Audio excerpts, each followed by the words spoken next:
lang recipe. So ayan, patola, kamote,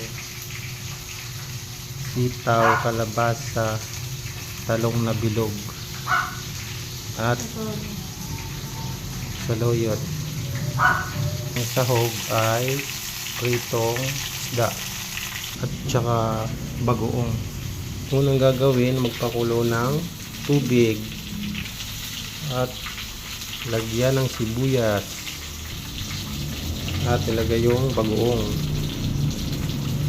So yan, hintay lang na kumulo. Pag kumulo na, ilagay na yung mga gulay na matitigas, yung kalabasa at saka yung kamote.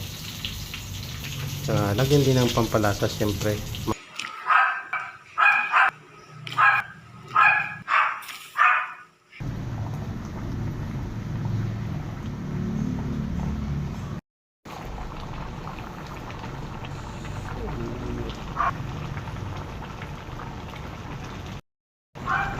So at ayan, hintayin mo na lang na maluto ang patola. Pwede na yan.